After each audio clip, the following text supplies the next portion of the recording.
Good afternoon, everyone. Thank you so much for sharing your time with us and engaging with us on this evening. I can't see the attendees, so this is a bit strange, so I'm just going to go ahead and talk. My name is Lama Al-Bashir. I'm the head of culture at Multiply, and I'll be moderating this virtual event. Just a bit about today. March 8th is International Women's Day. This is a global day celebrating the social, economic, cultural, and political achievements of women and empowering women and the next generation of women to continue on these paths. Empowerment is more than just a noun for us at Multiply.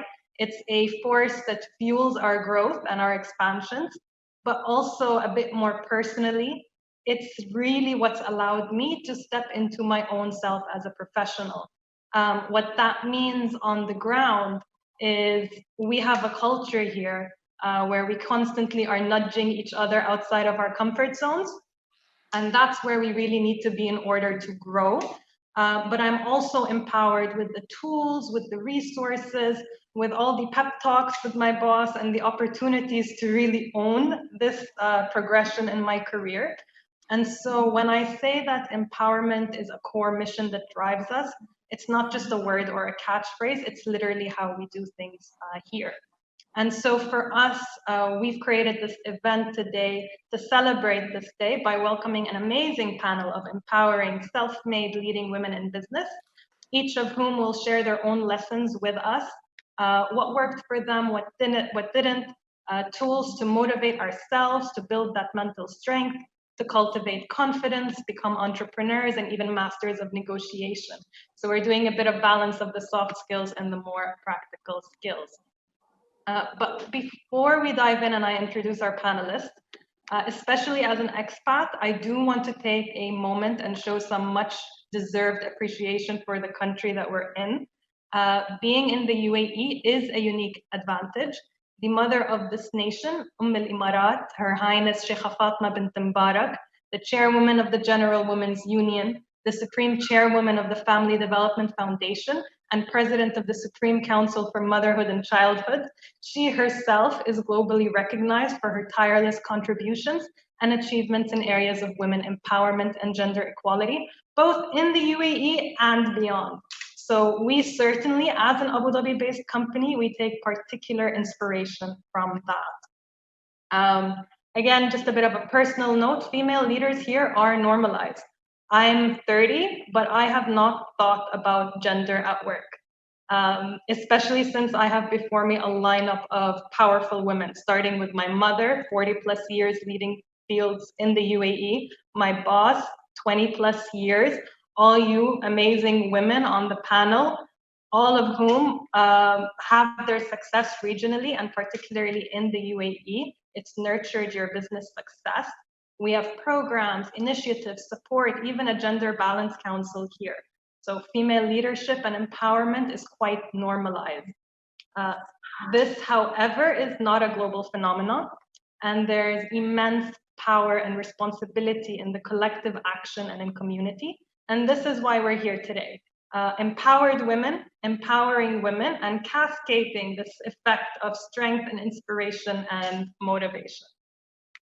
So with that, I'd like to introduce our lineup of multifaceted speakers. Samia Boudzo, she's the mother of Ray and MD of Multiply, which she started at 21 and grew from a boutique agency to now an award-winning multi-million-dollar global communications firm. Samia also serves as an advisor to startups, SMEs, private and government entities, and sits on the boards here in Switzerland and in the US. Samia is a leader who walks the talk. She's always pushing us to learn and to seek growth and models that herself. Currently, she's also taking a course at Cambridge. Oh, and she's an author as well.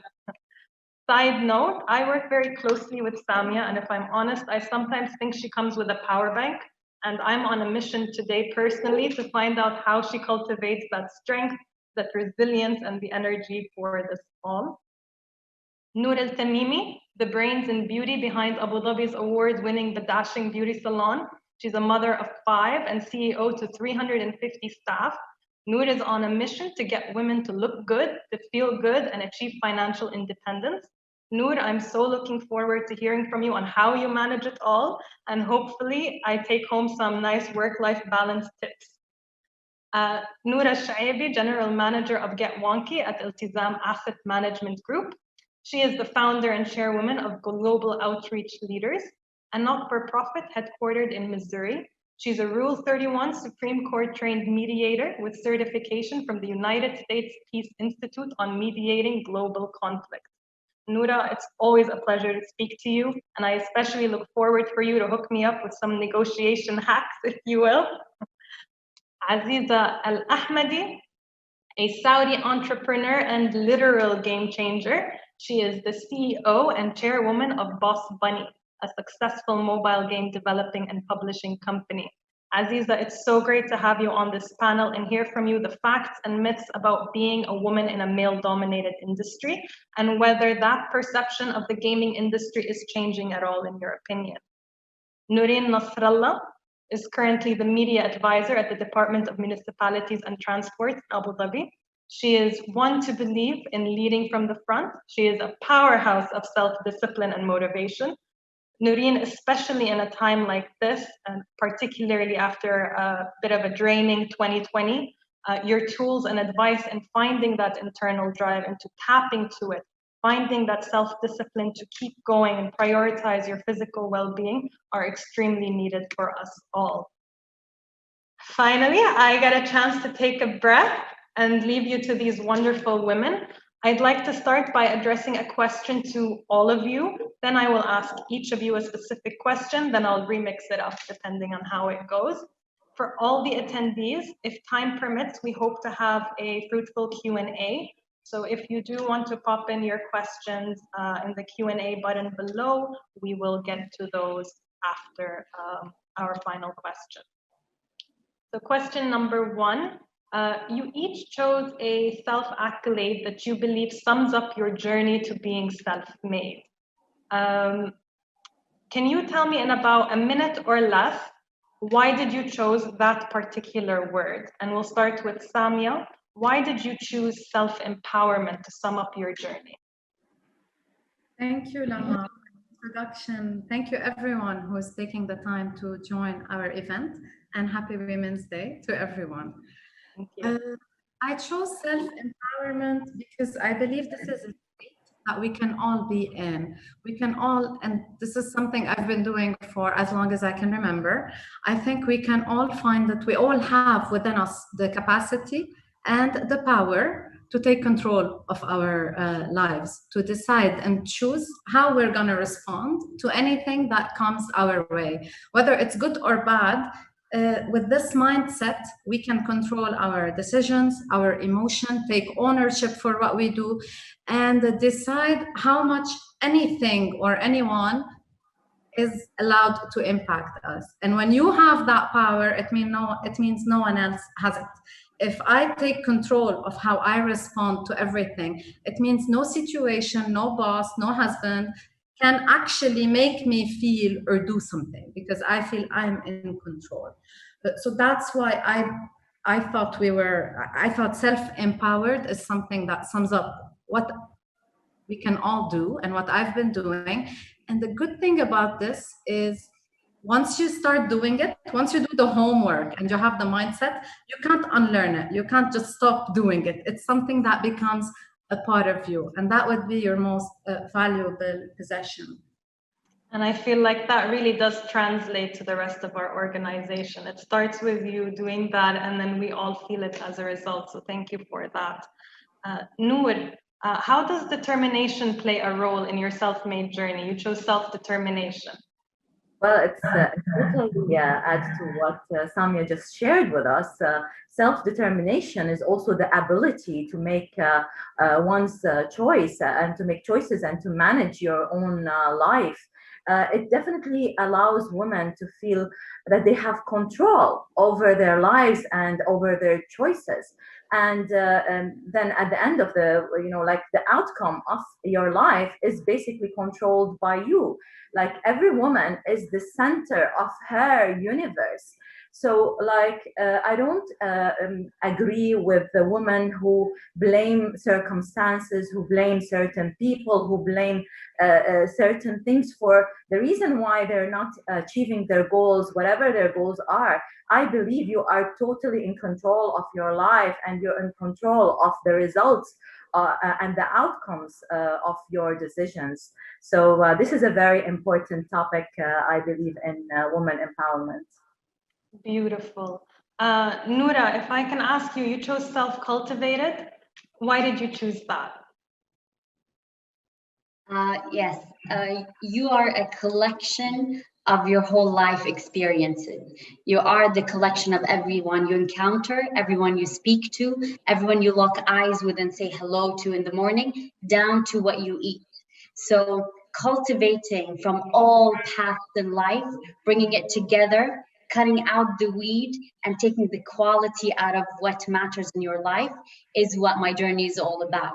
So this is why I felt like self-cultivated is a term and a concept that really sums up how I lead negotiations, life choices, and decisions. Perfect, thank you. And Aziza, self-established. In my whole life, I don't feel fear from establishing anything. I have a clear vision of what I want to do. I don't feel fear for establish any type of communication and see the idea that I want to establish, and I can create it from zero to the top of mountain. And I'm ready to repeat that 3-4 times in my life. And I'm happy to fail and repeat it again. Amazing. Noreen, what made you choose self-motivated? Thank you, Lama. As you mentioned earlier, 2020 was a tough year indeed. Nobody anticipated COVID. So I chose self-motivated because simply life is very unpredictable. We're on a journey and we're going through a number of experiences. We're always in discovery and recovery. And if we don't motivate ourselves and give ourselves inspiration and energy, nobody else is going to come and pick us up. So nobody is going to do it for us. We'd better be self-motivated. And we need that stamina, we need that energy, because we need to pass it on to others. So I chose self-motivated, and throughout this session, I'll be speaking more about physical energy in particular. Absolutely, thank you all. I have an individual question for each of you. Samia, you wrote a book for your daughter on mental strength. It's a book that I've been very grateful to receive a personal copy, an early copy too. And as you know, it's been a timely guide and source of strength for me personally. But can you walk us through why you decided to write this book? And what is mental strength? What do you mean by it? I have a daughter, 4.5 years. I wrote this book thinking of her when she's 20. And I started remembering all the things I wish someone had taught me when I was 20 or 21 and leaving my country to come and start a new life, a new career, and a new company in Abu Dhabi. I believe that, at least for me, I was so well educated academically, and my parents and community taught me a lot of morality, taught me a lot of how to be polite, how to do well in math. But it seems like no one taught me how to be a better person, how to love myself, how to take care of myself. And these are things, how to be grateful all the time, how to have faith, and how to know my purpose, my values, and act accordingly. So these are things you really learn yourself. As Noreen said, you have to learn them yourself when you go through life. So, and during my 20 years now in Multiply, I've been very blessed to have a mentor and to have a great team and to meet a lot of leaders, decision makers, and I learned a lot from each of them. So what I share with my daughter and with all the daughters actually is the things I learned. on building a more resilient character and building mental strength and taking control of your story in life. Mental strength, you ask. Yes. What does it mean to you when you write about mental strength? What is that? I think a mentally strong person is a person who chooses to find the good in every situation. Whatever happens, good or bad, you have within yourself the belief that there is something good that is bound to happen out of that. You look for it and you believe that even if you're not okay now, even if you can't see it now, you're going to get out of this. You have the capacity to get out of it stronger, and you try to be grateful in that process. You try, even when things are not going your way, you try to focus on what's happening. You can't be grateful and scared and anxious at the same time. So when you look for the positive in the situation and in your lives, and you try to empower others by doing the same, I think you become much mentally stronger. Absolutely. You shared with me once a story of what your boss told you when you were first starting out. And for me, whenever I start to think about what does it mean to be mentally strong, that story pops in mind. Do you mind sharing that story with a wider audience? Sure. That's actually, it was a good tip, especially for all our girls and women audience for today. I think that when we start our careers, we're obsessed with being kind and being liked at work. Of course, we want to get things done and achieve. But as women, we tend to have this belief that we need to be liked as well. And I wasn't very liked at the beginning, and it was very hard on me. I wasn't very liked by some people. And it was very hard. So I went to my boss and told him, I got things done, but these people just don't like me. They're not my friends. And he's like, you don't need to be liked. And you're not Mother Teresa. And you need to be okay with that. You need to be okay with achieving without being obsessed by being kind and pleasing others. And that's one of the ways we can, be a bit stronger at work, focusing on our goals and values rather than pleasing everybody else around us. Absolutely. Thank you for sharing that. Noor, you are a big advocate of self-care and how that translates into confidence. That's the whole purpose and message behind your brand. Can you share with us a bit more about that and how do you attain that inner confidence? Well, definitely self-care starts with what you say to yourself. Henry Ford once said, whether you think you can or you can't do it, you're probably right. And I realized this thought when I was perhaps third or fourth grade. And suddenly I just stopped being capable of reading. I can't read out loud. And during that time, it was a very concerning issue with my teacher, with my mother, why suddenly I can't read. And they even asked my mom to come to school, and and I don't know why I wasn't able to read. So one day I was in this English class, and the teacher was, picking randomly students to ask them to read out loud this book. And I knew my turn will come very soon. And here I started saying to myself, Noor, you can read. You can read. So once it was my turn and I started reading, I was so impressed by how fast I started reading with confidence, and I was totally okay. And the teacher was like so surprised. What happened to this girl? Like for several months she can't read, and suddenly she started reading. And this is when I realized that when I say to myself, I can do something, I can do it. And this stayed with me. Of course, sometimes I have my doubts, sometimes I'm not sure about things, but then I definitely, again, read so many great books, similar to Samia's book, that taught me, what you say to yourself is very, very important and dictates what you can or can't do. So this is the most important thing you can do to yourself to take care of yourself. Absolutely. You just reminded me of something Maya Angelou had said, that she feels that words, they're something that we will one day be able to measure. that once you say them, they get stuck to your clothes, they get stuck to the curtains. They're so powerful. They're very powerful. And sometimes absolutely.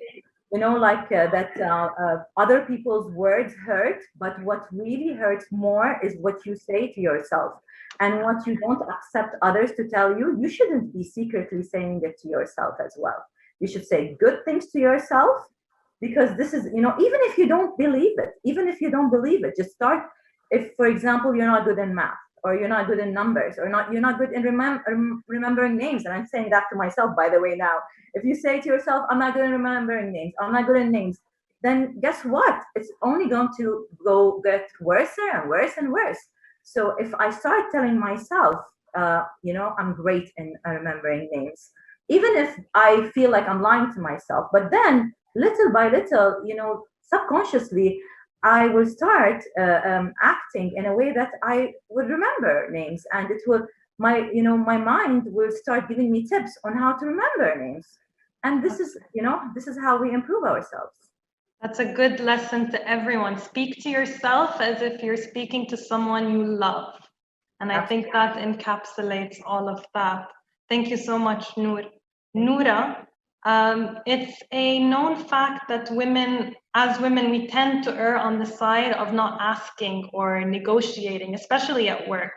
And this sometimes results in women being a few steps behind their male counterparts. I'm very cautious here because negotiation does not have a gender. You could be an excellent or poor negotiator, whether you're male or female. So could you share in general some negotiation tips, and hopefully in the process, maybe dispel the stigma or empower anyone who feels uncomfortable asking for what they deserve in the process? Absolutely. Thank you for this. So where to start? Everyone believes that they have a point to make and they have arguments to be listened to. I want to take a step back to just point out a misnomer that people have. We learn from a young age that you need to be an expert in something, right? You're going to school, you're either a mathematician, a lawyer, an engineer, and you have one path that you need to study. Taking a step back and saying, but wait, life in of itself has so many different paths, right? So many different majors and expertise that you need to understand. You need to carry on conversations in different topics. I always describe by what Elon Musk calls himself an expert generalist. When I heard that, I said, you know what, going back to all of the thinkers, the philosophers, the inventors that we learn in books from and about, they all dabbled in so many different fields. They're not only philosophers, they're also mathematicians, they're also in biology and all of that. So keeping that in mind, this is the one language and one thing that you need to understand in negotiation, that you're not speaking one language. You're not looking at a person and saying, you have to understand what I'm saying. What you do is you try your best to understand who you're addressing and the language that they speak, not the language that you speak. So the language that they speak is the language that they will comprehend and they will process in their mind. So my goal is not to try to convince you of how I say things, but I'm trying to convince you of the idea that I want in your own language. So this is one of the biggest tips in negotiation. Just know your audience and who you're addressing. I want to give like a little bit of my experience because I know everyone would. Yes, this is what we're here for. Go ahead. Looking at different backgrounds and all that, there's a one experience that I was a part of that to this day, it really shapes me and really reminds me of the context, the people you're with and how you approach something. So with the nonprofit, we were in Greece, very much part of the refugee crisis. We have a boat to pull people out of the water, help them to transition from being just a refugee in the camp in Greece, in Lesbos Island, to one of the European Union countries.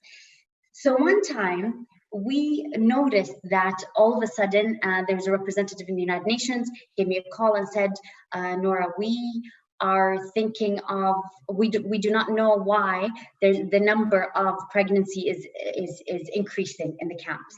Not sure what's happening, not sure what's going on. I think we have our own methods. We want to enforce some sort of contraception. We want to impose things like that. They are coming in with an idea and a background and a culture that they think this is the right thing to do. But they saw huge opposition and people do not want to do it in the camps. And they felt offended. They do not want to talk or speak to anyone, any representative in the United Nations.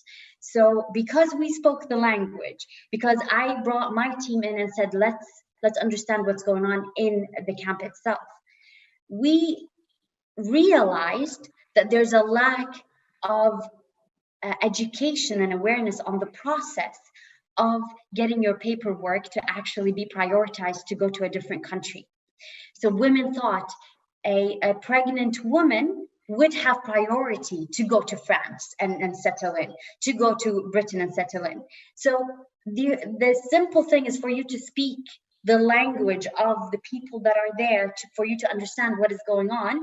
We just started educating them on the process. This is how you get your paperwork. It has nothing to do with your situation. And this is what we do.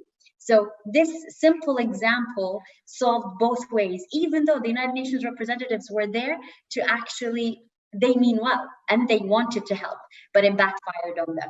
So this is when I tell you, you understand your opponent per se. It's not your opponent, but your person who you're negotiating with.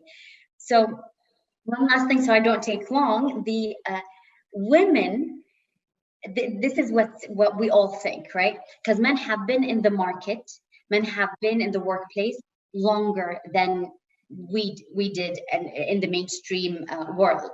So what we feel like there's a lag in capabilities. So the lag in capabilities always creates this perception in our mind is that maybe it's not the right time to actually negotiate my salary or ask for a raise because the men have been there for, you know, the longest, maybe they deserve to do that, because we always have that gap. And this is the misconception now, because as we all learn, it's really based on your capability right now. It's really based on, you know what, you can ask, it doesn't hurt, because where can you start? You started from a level where you can't go lower than that. And this is what you need to think of. You need to be okay with hearing the word no. No does not mean end of negotiation at all. No always means, hey, think of a better way to prove why yes should be the answer. That is it. And for all of the ladies, I want you to know that you are actually at a higher advantage in looking at alternatives and ways to negotiate, because when you put boundaries and limits on a person, what does that person do? Gets creative, thinks of ways that people who have the luxury to do things don't think of, because they never were put in a situation to be able to think of alternatives to get out of a situation. So in our culture, we've always, I had so many times ways to sit with my sisters to negotiate and come up with like different ideas and alternatives of how to prove to mom and convince her that we can go out with our friends, right? We were so talented younger. Right? And a man never needed that. A man does not know the 500 ways of convincing your mom that it's okay to let you go with your friends, right? So we are actually at an advantage to negotiate because we have been there. We know the different paths and alternatives to one pathway. So this is what I have to say for now. Absolutely. It just reminded me what my mom used to always tell me when I was growing up. People aren't going to just give you things if you don't ask for them. And the absolute worst thing that can happen is they'll say no. And there's nothing wrong with that. Try again later, find out another way. Exactly. Thank you, Noura. Aziza, you are in a super, can I say super, male-dominated industry, the gaming industry. I wanted to know if you felt at any point that gender impacted your journey in any way. Are there myths in that, any form of victimization, or is it factual? Did it impact you? And if it's true, is the perception of gaming being male-dominated changing? The game industry is a male-dominated, indeed, in Europe and America. Indeed, in Europe and America. And I want to start with, since you and Noura talk about your mom, I want to start with my mom. Actually, my mom, when I was a child, she doesn't want me to play game because she thought that I need to study more to have a full mark so I can find better job. So at the end of the day, I end up to work in the game industry. So I wish if I go back and play more, so I can have more trick and more idea to create more games. Actually, in Europe and America, yes, indeed, it's a male dominant. But in our region, let's talk about our region. In our region, the game industry still, let's say, a virgin industry, is an industry without many supply chain. So we are lucky as a woman to jump in with the support that the government in the region that they give to create the ecosystem in this region, especially from UAE government and Saudi government. I think personally, I don't believe of playing a role of a victim and sit in a corner and cry and listen to the stereotype. I like to do my research and to make my assumption and create my thought and my experience, because playing the role of a victim will never help any woman to improve her capability to learn and work. As COVID taught all of us, at the end of the day is about performance. It doesn't matter what is your gender, it's all about what is your contribution in the economy, especially in the digital economy. Absolutely. So, as I mentioned, we are lucky in this region to have now many, I think there is two big universities. They will be established here in the region. So, and women, they have the same opportunity like men to just join and study.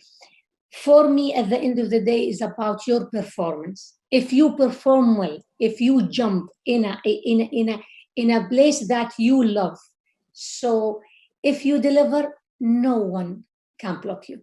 Actually, everyone wants to work with you, because at the end of the day, who is your stakeholders in the industry? The player, the investor. What the investor need? Investor need more doer, more deliverables. And the gamers, they need more funny game. And also the digital ecosystem need more creative idea. My opinion, I think I don't believe of any industry that can be a male dominate, especially in 2021. Just about our decision to find a right time and to improve the capability and jump and enjoy the journey. That's it. Absolutely. Do you think that there are more women joining these male-dominated industries? You mentioned the difference between the Western corporate world and us regionally. Do you see more women regionally first joining you in gaming and other male-dominated industries? Yeah, I don't see that. We will create a network. We will create it. That's why we're here. We will establish. Okay. I'm sorry. I will rephrase it. We will establish a network. We call it Women in Game, and that will help more women to be there. Listen, with having a universities, education, any industry start from education. When we have the education system can help the supply chain of the industry, I think there is more. I think in marketing in game, there is many women that I can see, and there is now we are working with the Zaid University to establish a unique entrepreneur program that can help women to accelerate their career in this industry.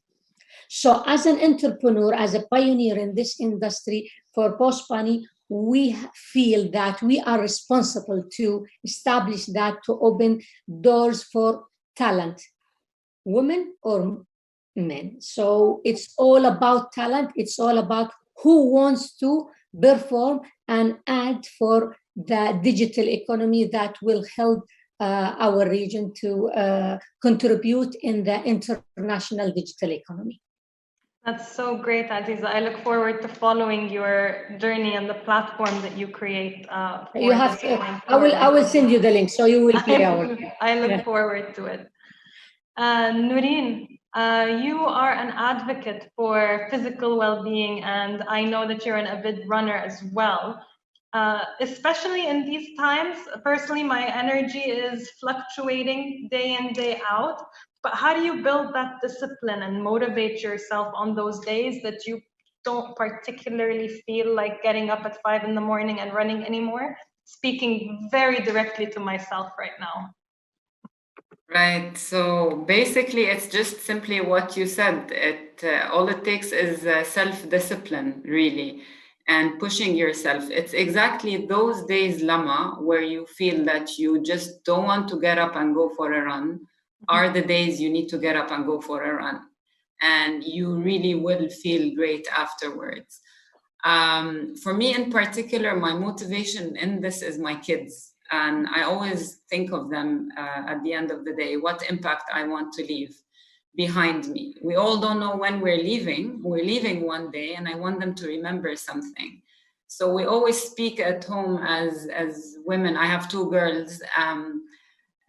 We always speak at home, and they always say, we want to be like mommy. We want to be strong like mommy. We want to be confident like mommy. And that really affects me, touches me really deep. And I want to make sure I do a good job with that.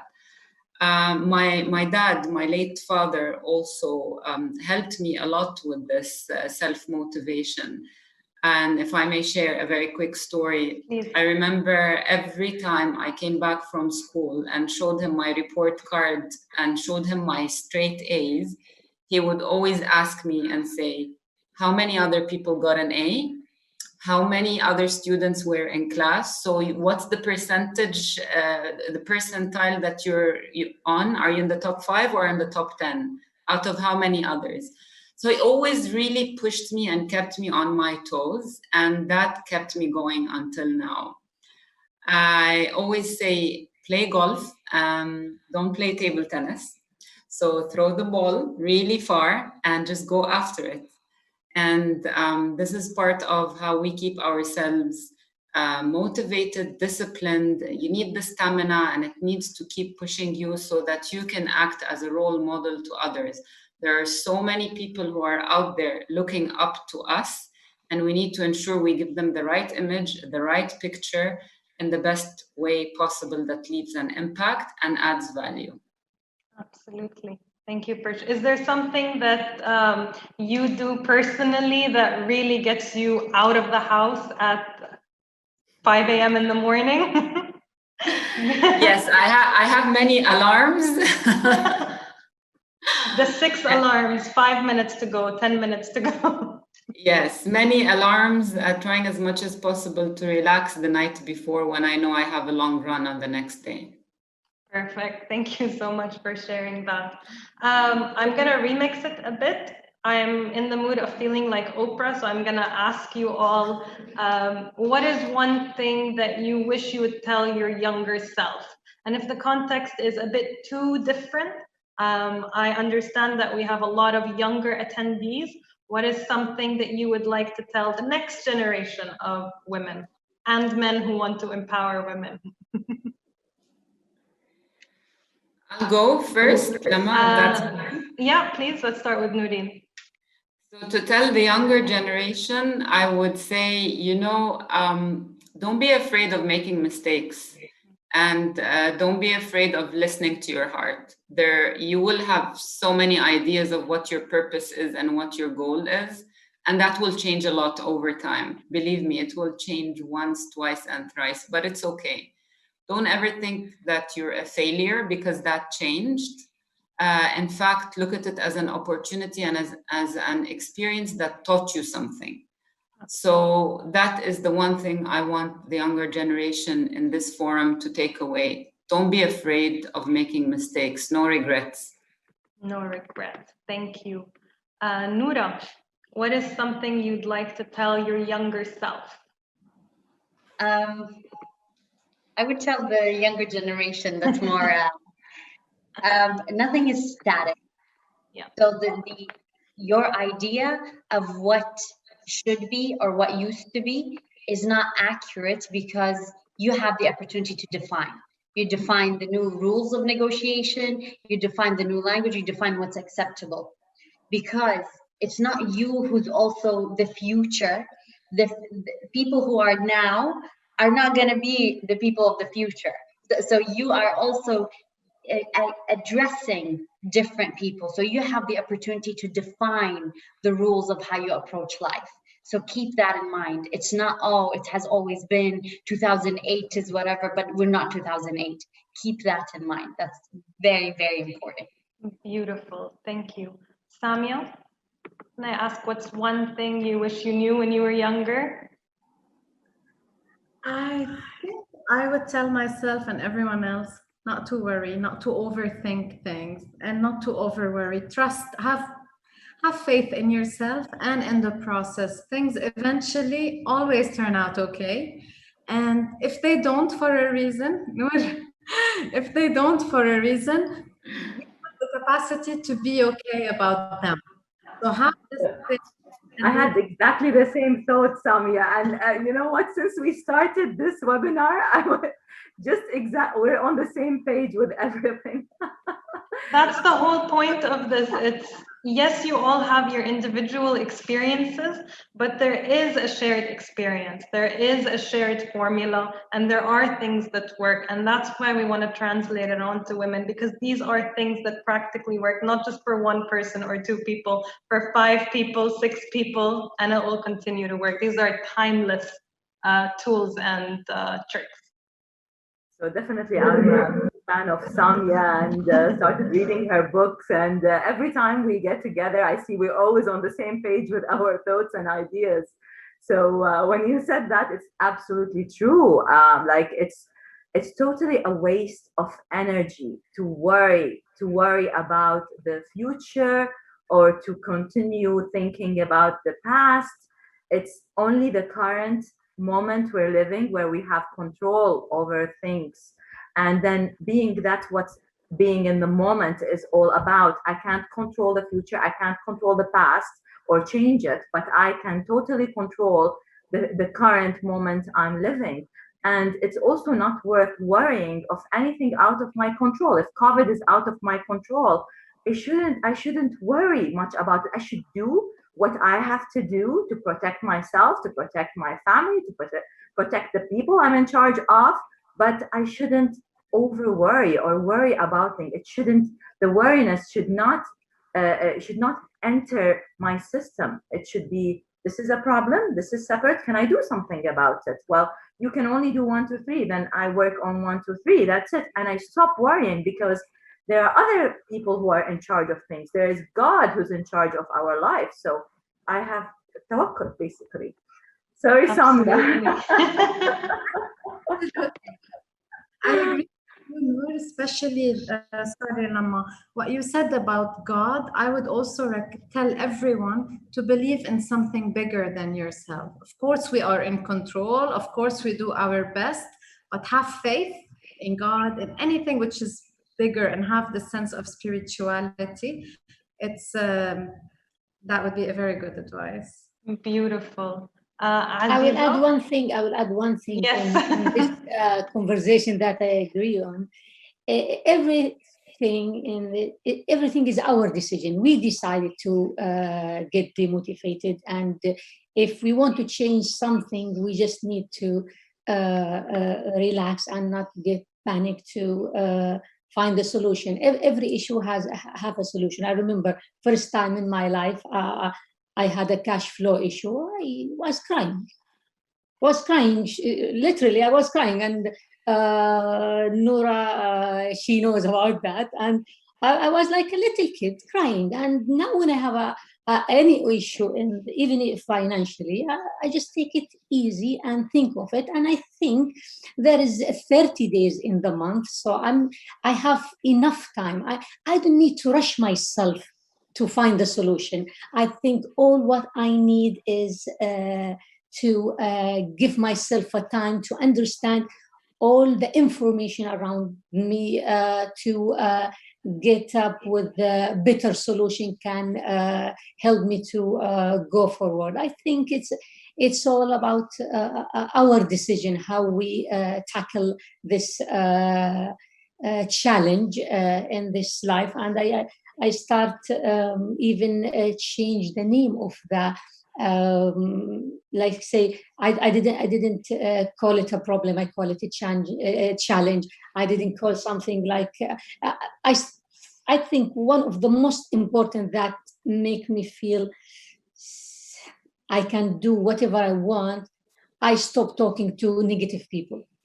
Anyone give me any negative feeling, I stop talking to them. Thanks for WhatsApp. They have a service called block, so I can block them, and I can even block their numbers. And I'm happy even to tell the security at my house to not let them come to our house. Oh, this I think stop dealing with negative people is one of the most important thing for me.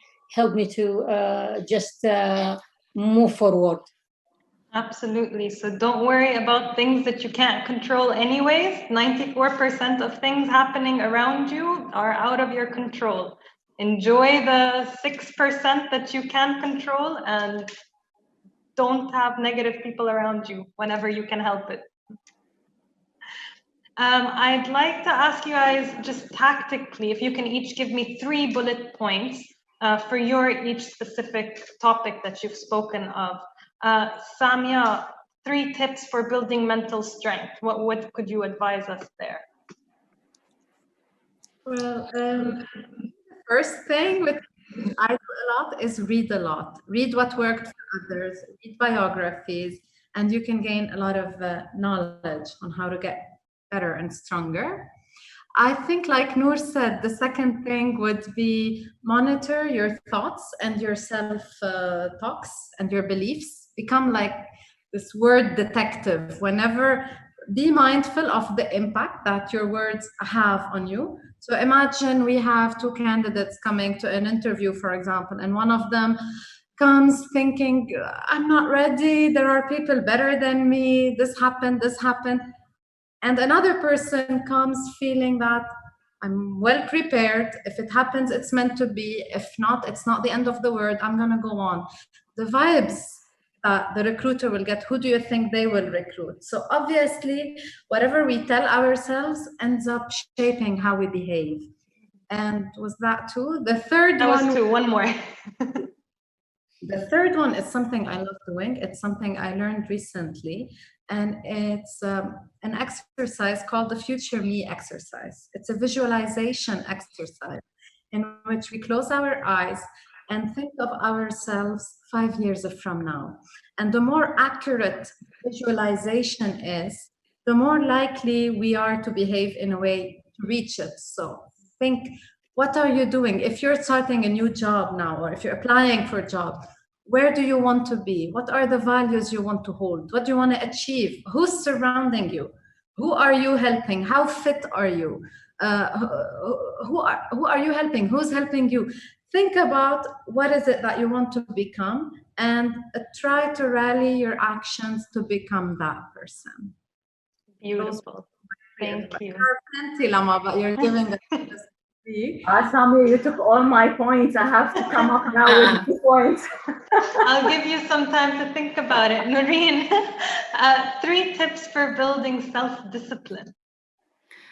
Right, so I'll have to say continuous learning also, but throughout whichever method you choose. You can choose to learn through books, YouTube videos, tips and hacks that you want to go through, but you've got to try every single day of your life to find something to learn from, even if it's just a short video.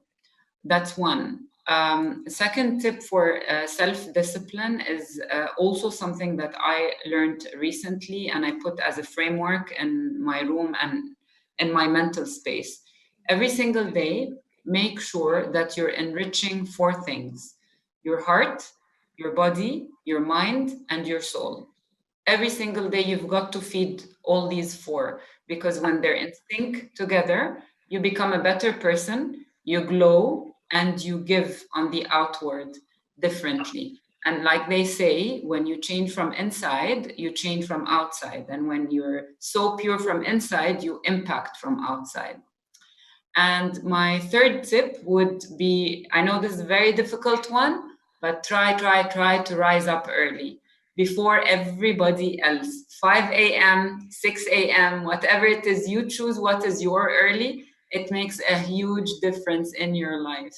It makes you feel like you're ahead of the game. You're ahead of everybody else. You've got that extra hour or extra 30 minutes to plan your day, plan your month, and set your new KPIs. So these are my 3. Thank you so much. Noor, your 3 tips for building confidence. I know for you, it's everything from the inside and out, you build women.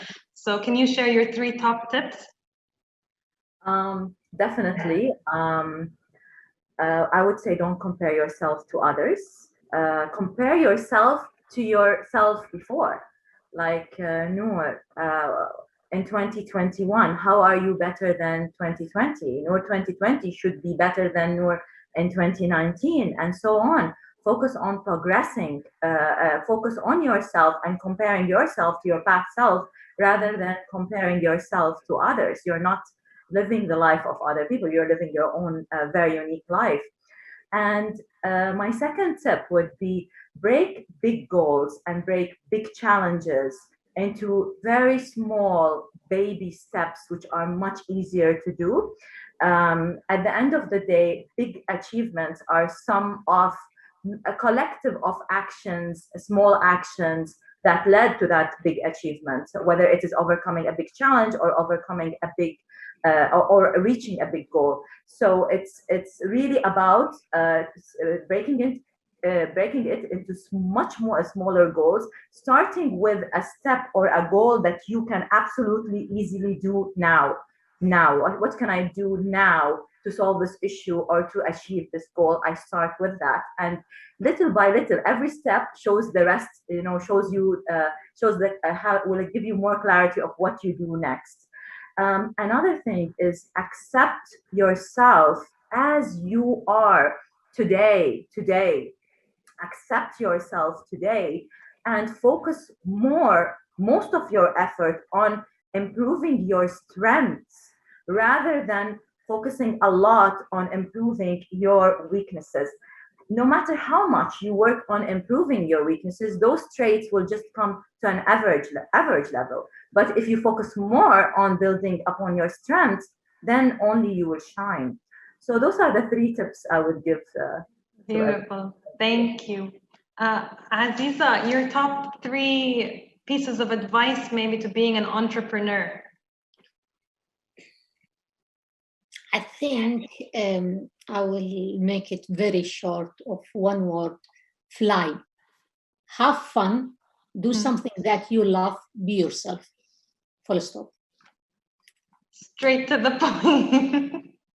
Next, Noura. Next, Noura, 3 tips to a successful negotiation.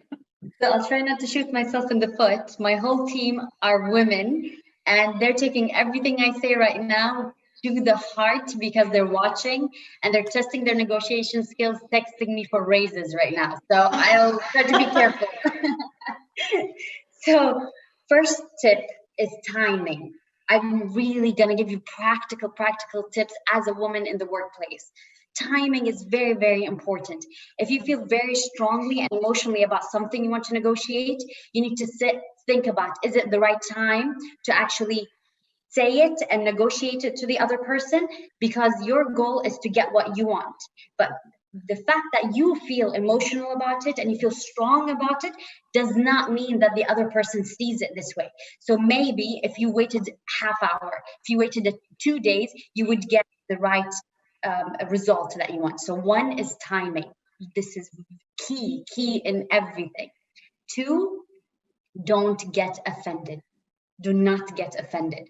The words that come out of the person's mouth, you need to understand on their side what is meant, because they're speaking their own language. Because if you start getting offended, you can't communicate in the different ways that people communicate in, because this is the workplace.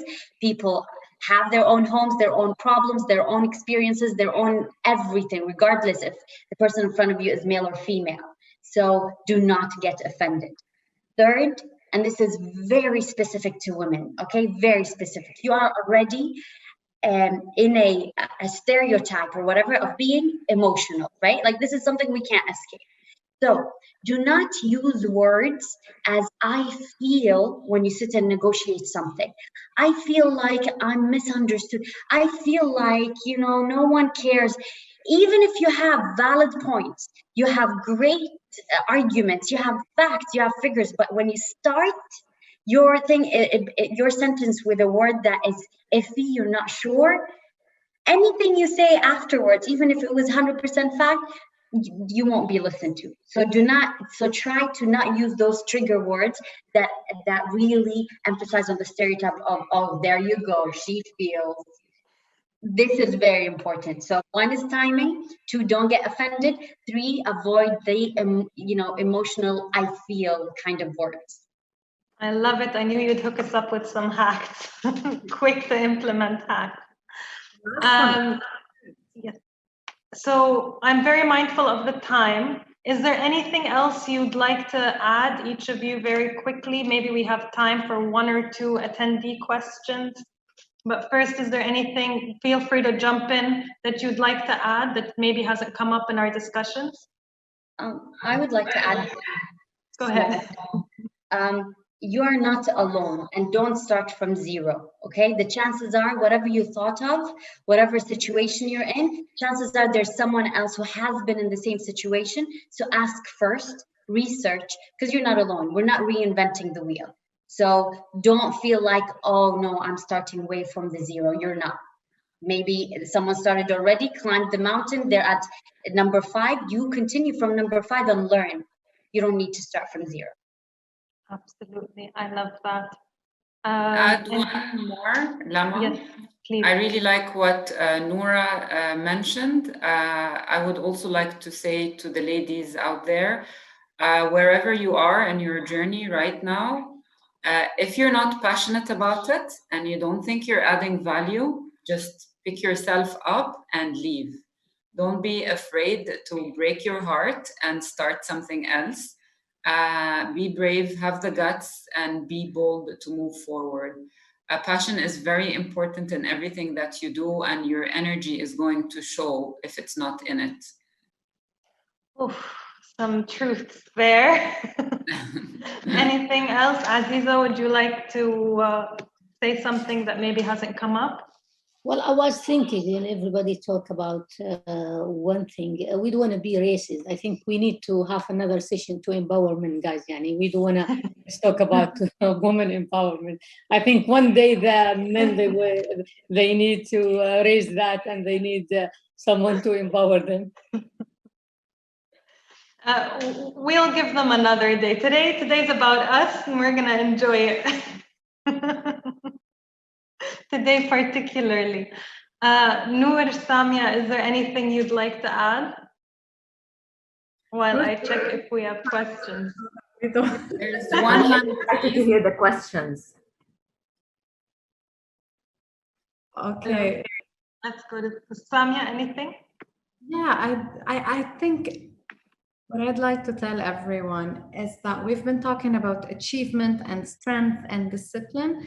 And I'd also like to remind everyone, have fun, create pleasurable moments, try to turn every experience into a joyous moment while becoming a better person and while negotiating, while being mentally stronger. enjoy the process and have fun. And that's, I think, what we do in Multiply. Absolutely. I'll take one question from the audience. Julia is asking, how do you balance motherhood and home life with your work life? And apparently this has been a recurrent question. We've had dozens of these. So I leave it open to you, lovely ladies. Work-life balance. And Noreen. Yeah, I can go. I don't mind. Yes, please. There definitely can be work-life balance for sure. Some people have approached me with this question before. They really do think that we don't have it, but you can. I'd like to tell Julia that you can, simply by repeating what Noor said earlier. If you tell yourself that you can, then you can. And if I can do it, then you can do it. Just keep it in your mind. And it's all, we women have a gift from God, which is the art of multitasking. You only need to know what you need to prioritize today, and everything else can be pushed to tomorrow and the day after. Just make everything during the day revolve around the priorities of the day. And if you want to make time for the concert that your kid has at school, you will make the time, you will be able to attend that meeting, and you will also be able to go for groceries in the evening. And look, have a very strong network of support around you who can help you with the smaller tasks that are not a priority, and it's definitely doable. Beautiful. Noor? I would say to all mothers out there to take it easy on themselves. I realized that it is very normal for all moms to feel guilty, no matter what. Whether you're a stay-in mom, whether you're a full-time mom, or a working mom, or a businesswoman, you will always feel guilty about any second you leave the kids. And this is, it's human, it's nature. Basically, it's nature. If this guilt feeling is not there, then human beings won't continue. No moms will take care of their kids. So this is a normal feeling that you're feeling. So you're not a bad mom. You're a great mom. And this guilty feeling is just absolutely normal, no matter how much you spend time with your kids. It's all about time management. And just what Noreen said, I totally agree with you. Like, prioritizing the day, because some days your kids will be priority, other days work would be priority, and other days you are a priority. Because guess what? If you don't take care of yourselves, who's going to take good care of your kids? So be easy on yourself. You're doing great. I love that. Anyone else has something to share? We'll go to the next question. Oh, we have a question from a man, Aziza. It's a male asking a question. We're good. Khaled is asking, what triggered, or what was the starting point that made you become strong and powerful? I think I can guess Samia's answer. Starts within, but I'll leave it to you guys. So what triggered you to becoming strong and powerful? Was there a particular moment? I would love to talk about support that I got from men around me, from my family, from the bosses that I work with, from the clients that I got. I think support was number one because when you believe of yourself, and that you will transfer that belief and trust to others. So I think the trust that people around me gave me helped me to feel more strong. Beautiful. I'll take one last question from Layan. She's asking, how do you take that first step towards starting something new? She says she's done all the research, she needs to start, she doesn't know how to just push through and do that. So what can we tell Layan?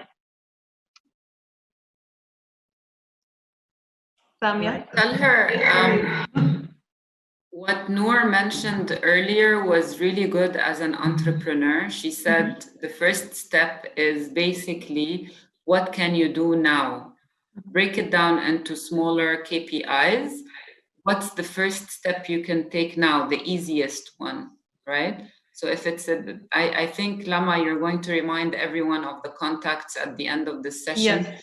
Perhaps we can ask the audience to reach out to several of us separately if their questions are more specific to business or different disciplines. Samia?